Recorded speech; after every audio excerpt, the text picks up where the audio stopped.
Have you ever wondered why? I mean, life came at you so hard and so fast, you couldn't help but ask why. Why did this adversity, this tragedy that's now causing me all this anxiety have to happen? I mean, it could be any number of things like flunking out of school, getting a divorce, dealing with a parent who has a debilitating disease, or, heaven forbid, the big D, death, which is what happened to me. Life has you really barely able to keep your equilibrium. You wonder, what? What did I do wrong? Why? Why am I forced to be so strong? Truth be told, I was content with the predictability of life and how everything was moving along. And then bam, like a car collision or a derailed train, I was thrown off track. The stealth attack was executed with such precision that I could barely keep up with all the decisions, revisions, and now provisions needed to create a new normal. That is what happened to me in the passing of my husband, Dean. We started out so idyllically.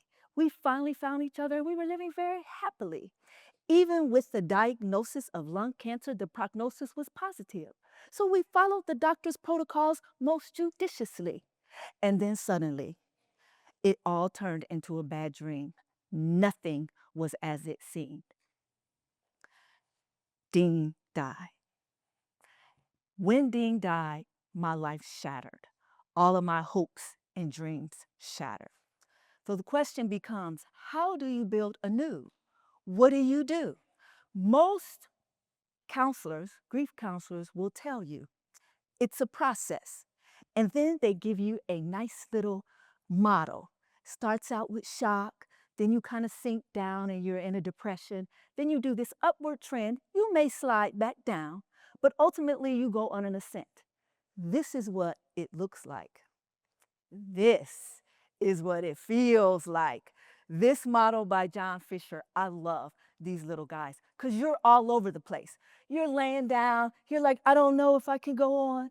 I don't know if I can get up in the morning. You're just trying to figure out life. So today I am going to talk to you about how did I reinvent my life to create a new normal.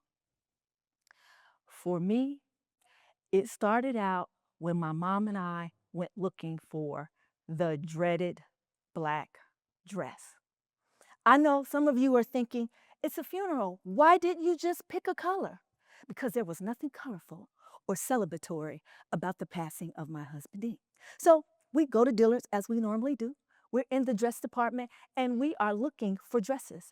I look up and I lose sight of my mom. The loss of my mom triggered a response where I proceeded to have a meltdown in the middle of Dillard's because I couldn't find my mom. So I did what any mature woman over the age of 40 does. I called my dad. Dad, I can't find mom. And as he's trying to console me, trying to figure out what is going on, I'm like, Dad, where are you? And my dad says, I'm on the golf course. Did he say golf course? That was when it hit me. While I am unraveling, people are still living. They're laughing, they're shopping, they're swinging golf clubs. So what do I do? First thing I had to learn is you have to coexist with the pain. I know it sounds counterintuitive, ma'am. I'm trying to escape the pain. And I too must admit, I did some of that. Some people will try drugs, alcohol, even retail therapy. For me, it was the casino. I know, as any good mathematician will tell you, eventually the house always wins.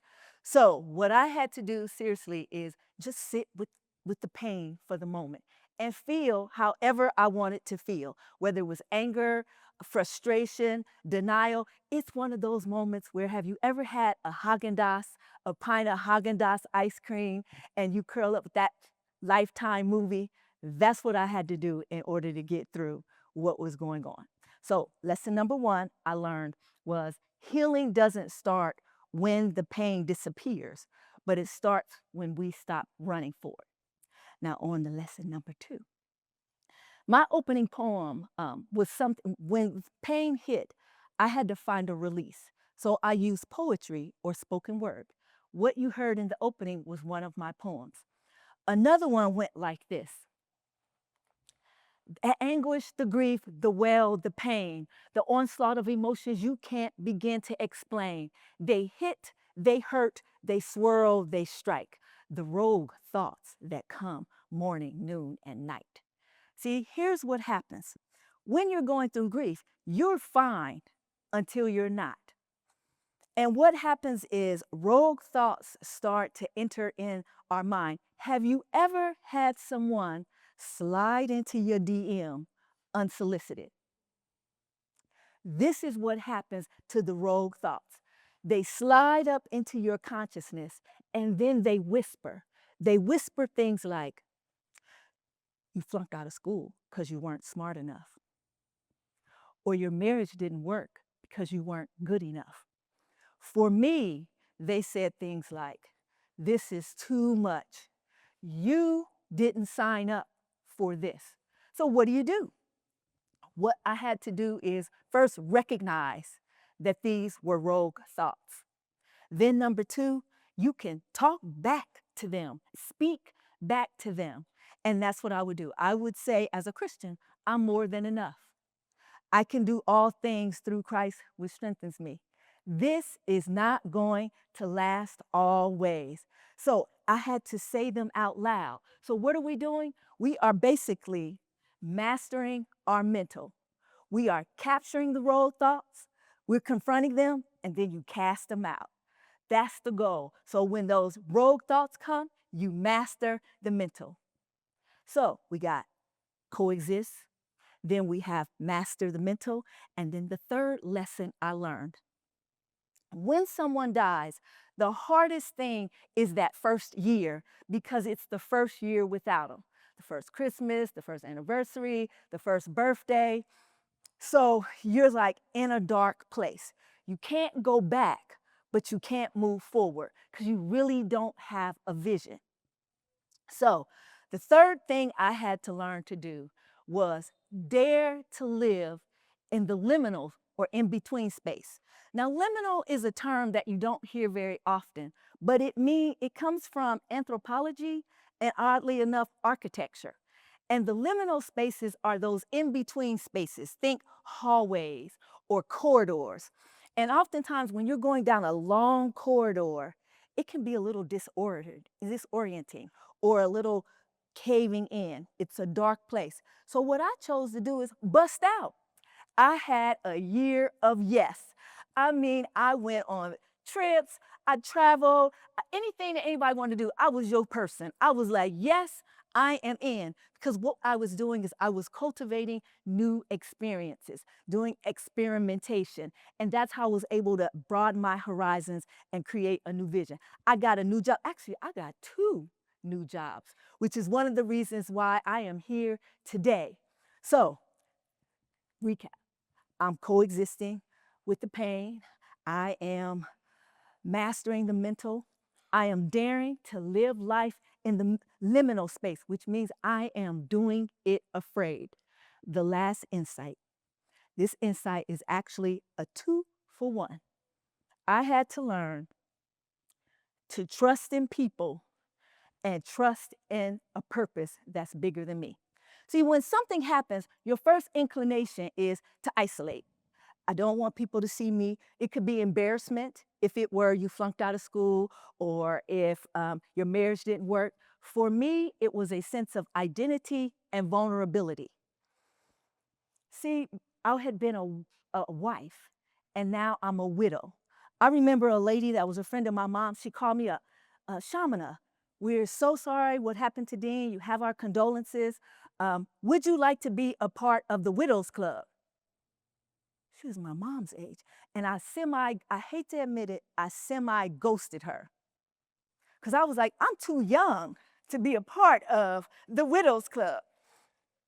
So When that occurred, it's like I had to say, you know what, Chamina, people want to be there for you. And when you look at this picture, the first screen to my right, that's my family. The one in the middle is we have a cousin coalition. At least that's what I call them. They never left me alone. They were like, we're here for you. We got you, cuz we have you.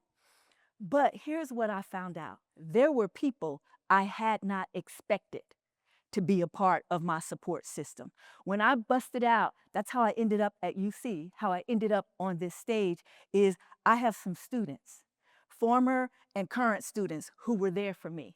They were in my corner, they protected me, they allowed me to just have my Haagen-Dazs moments.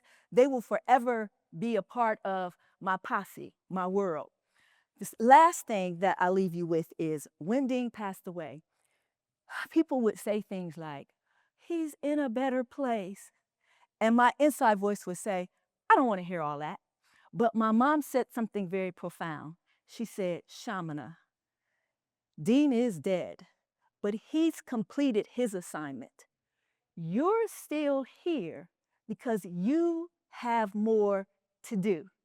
So I stand here to tell you that if you're still here, you have more to do. So we have more to do. And that's where it's about believing in a higher purpose. We are not here by accident, but by divine providence. So when that tragedy, that adversity, all of this anxiety happens to you, I encourage you to make a choice. I chose to dare to coexist with the pain, master the mental, live in the liminal space, trust in people, and trust in a purpose that's slightly higher than me. What will you choose?